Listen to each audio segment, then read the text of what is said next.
रूपा अपना पिज्जा का ठेला लेकर जा रही थी। ले लो, गरम पिज्जा ले लो, वेज पिज्जा, चीज पिज्जा ले लो। बहुत दिनों से रूपा का पिज्जा का धंधा कुछ ठीक से नहीं चल रहा था। ग्राहक उसके ठेले के पास से गुजरते थे, लेकिन पिज्जा खरीदने के लिए नहीं रुकते थे। तभी वहाँ रूपा के पिता की उम्र का किशोरी लाल आया। किशोरी लाल सीटी बजाते हुए, अरे वाह, आज तो लगता है मेरी नसीब बहुत जोरों पर है। सुबह सुबह चिकनी चमेली के दर्शन हो गए। मेरा रास्ता छोड़िए। अरे रास्ता छोड़े मेरे दुश्मन। हम दोनों के तो रास्ते जल्दी ही एक होने वाले हैं, और तुम बोल रही हो कि रास्ता छोड़ दो। ये ठीक नहीं है डार्लिंग। अच्छा, तुम्हें डार्लिंग कहूँगा तो चलेगा ना? वो क्या है ना, मैंने सुना है कि आजकल की लड़कियां को डार्लिंग, जानू बच्चा, ऐसे सब सुनना अच्छा लगता है। तुम बताओ मैं तुम्हें क्या कहकर पुकारूं? कोई जरूरत नहीं है मुझे किसी भी नाम से पुकारने की, जाने दीजिए मुझे। रूपा रास्ता बदलकर जाने लगी। तभी किशोरी लाल ने रूपा का हाथ पकड़ लिया। छोड़ो मेरा हाथ, छोड़ो। अपनी बेटी की उम्र की लड़की का हाथ पकड़ने में शर्म नहीं आती तुम्हें किशोरी लाल? किशोरी लाल नहीं, सुनिए जी कहकर बुलाओ मुझे।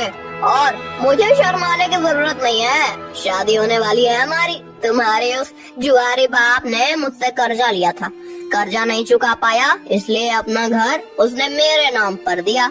ये तो मेरी रहमत समझो कि मैंने तुम लोगों को घर से बाहर नहीं निकाला। ये करके भी वो रुका नहीं, फिर से जुआ खेलने के लिए मुझसे पैसे लिए और कहा कि अगर पैसे नहीं चुका पाया तो मेरी बेटी से शादी कर लेना। अब एक तो तुम्हारे बाप को कहो कि मेरे पैसे लौटाए, नहीं तो तुम मुझसे शादी करने के लिए तैयार हो जाओ।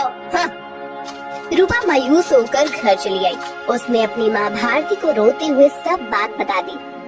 तभी रूपा के पिता, अरे सही तो कह रहे थे सेठ, तुम्हारे तो नसीब खुल गए हैं कि इतने अमीर आदमी से तुम्हारी शादी होगी। नहीं बापू, मैं इतने बड़े आदमी से शादी नहीं करूंगी, चाहे कुछ भी हो जाए। और माँ, आज के बाद मैं नहीं जाऊंगी पिज्जा का ठेला लेकर।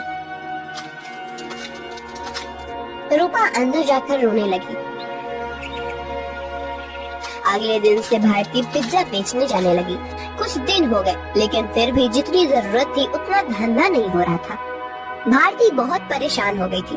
दिन भर पूरे गांव में घूमने के बाद रात को भारती घर जा रही थी। वो एक जगह पर बैठ गई। हे भगवान, और कितनी परीक्षा लोगे हमारी। इतनी मेहनत करके भी पैसे हाथ में नहीं आते।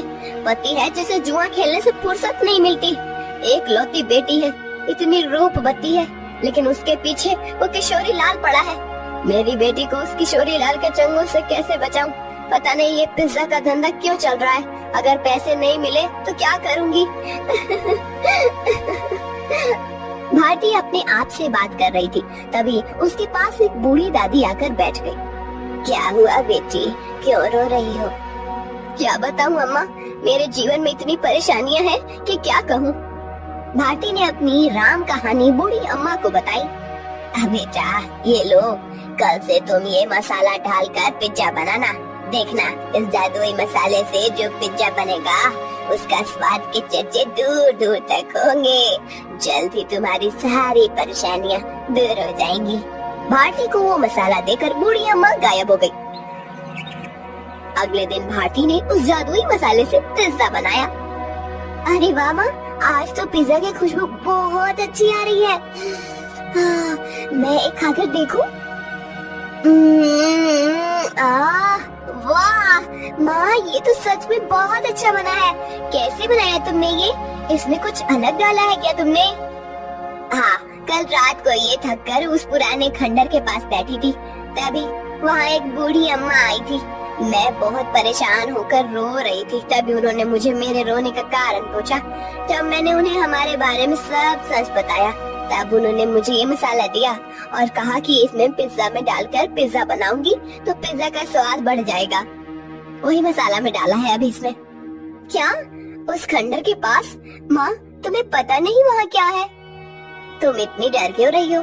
ऐसा क्या है वहाँ पर? अरे माँ, कहते हैं कि वहाँ पर एक बूढ़ी का भूत रहता है। तुम्हें जो बूढ़ी अम्मा मिली थी, कहीं वो वही भूत तो नहीं थी?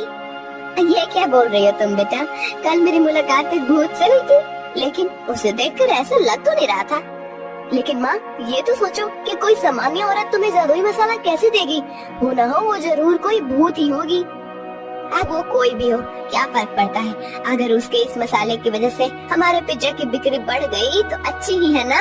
सोचो, हम उस किशोरी लाल के सारे पैसे चुका देंगे तो उसे तुम्हारा पीछा छोड़ना होगा। हाँ, ये बात तो है। सिर्फ एक बात याद रखना, किसी को कानो कान खबर न हो कि हमें किसी भूतनी ने जादुई मसाला दिया था। भारती अपना ठेला लेकर निकल पड़ी। जादुई पिज्जा की महक पूरे गांव में फैल रही थी।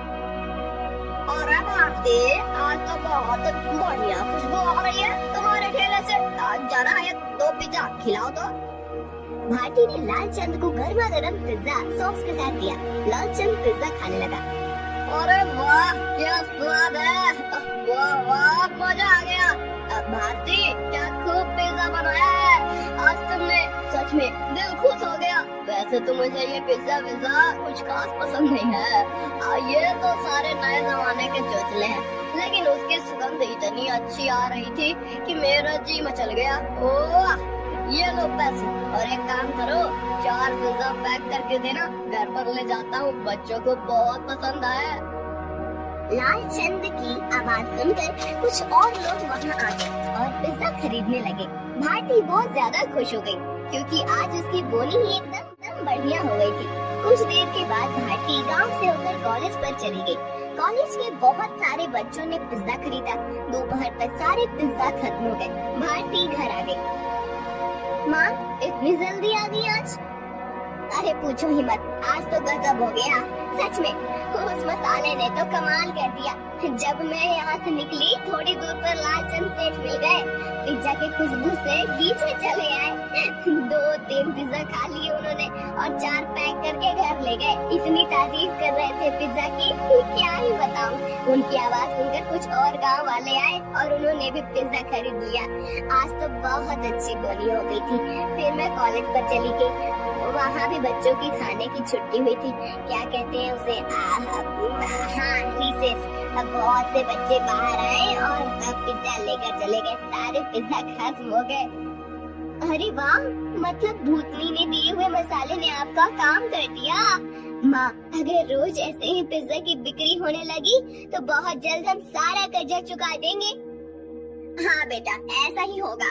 एक दिन रूपा, मैं सोच रही हूँ कि मैं दोपहर को घर आ जाती हूँ।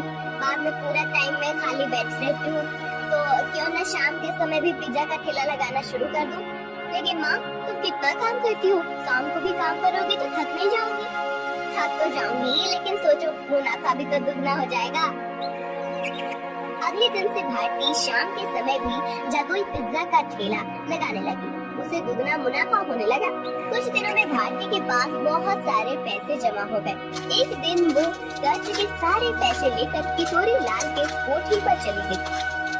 आओ भारती, आज सुबह सुबह मेरे कोठी पर। लगता है शादी की बात करने आई हो। किशोरी लाल, मैं पागल नहीं हूँ जो मेरी रूपवती बेटी का हाथ उसके बाप की उम्र के आदमी के हाथ में दे दूं। बिल्कुल, तुम पर ही गई है तुम्हारी बेटी।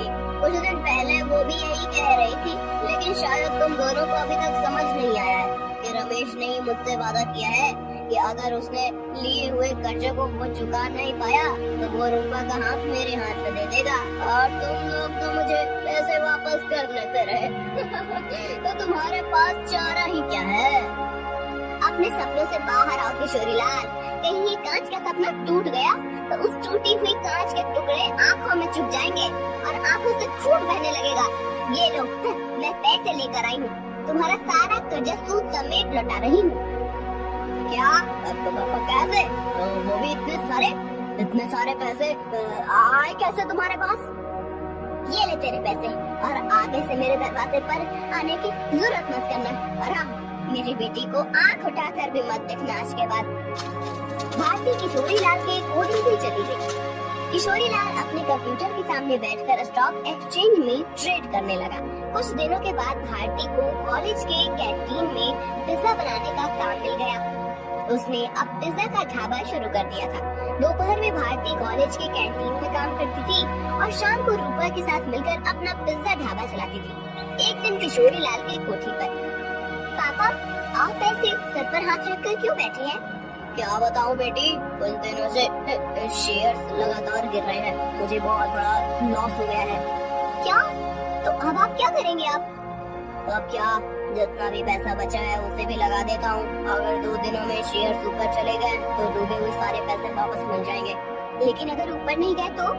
शुभ शुभ बोल कर हुई, एक तो मैं पहले ही इतने टेंशन हूँ और तू ऐसी बातें कर रही है। जा अब यहाँ से। 3 दिन बीत गए लेकिन शेयर मार्केट ऊपर नहीं आया। किशोरी लाल के बच्चे खुद से पैसे भी डूब गए। उसे अपनी कोठी भी बेचनी पड़ी। अब किशोरी लाल रास्ते पर आ गया था। किशोरी लाल को लॉस से इतना धक्का लगा कि उसकी हालत बहुत खराब हो गई और उसने बिस्तर पकड़ लिया। घर की जिम्मेदारी अब शीतल पर आ गई। गांव में ही एक छोटे से टूटे फूटे घर में दोनों रहने लगे। 3 महीने के बाद, पापा ये लीजिए दवाई पी लीजिए। बेटा दवाई के लिए पैसे कहाँ से आए तुम्हारे पास?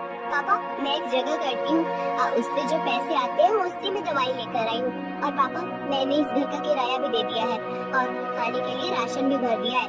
अब आप सो जाइए, मुझे काम पर जाना है। ये सब उस भारती की वजह से हुआ है। जिस दिन से वो आकर मुझे खरी खोटी सुना कर गई, उसकी बेटी भी हाथ से चली गई। मैं छोड़ूंगा नहीं उस भारती को। पापा आप तो समझिए, इसमें भारती चाची की कोई गलती नहीं है। रूपा मेरी उम्र की है, उसके साथ शादी की बात करने के बारे में सोचते हुए आपको ही शर्म आनी चाहिए थी। कौन सी माँ चाहेगी कि उसकी बेटी की शादी ऐसे आदमी से हो? मुझे बहुत दया आ रही है उन पर। दया तो उन्होंने हम पर दिखाई है पापा। मैंने आज तक आपको बताया नहीं, लेकिन हमारा घर जो चल रहा है ना, वो उनकी वजह से है। मैं भारती चाची के ढाबे पर ही काम करती हूँ। क्या सच?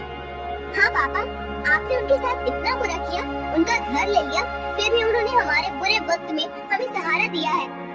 किशोरी लाल शीतल की बात सुनकर हक्का बक्का रह गया। उसने भारती को घर बुलाकर माफी मांगी। रूपा से बदतमीजी करने के लिए रूपा से भी माफी मांगी। शीतल भारती के साथ काम करते हुए पैसे कमाने लगी और धीरे धीरे उनकी भी जिंदगी सुधर गई।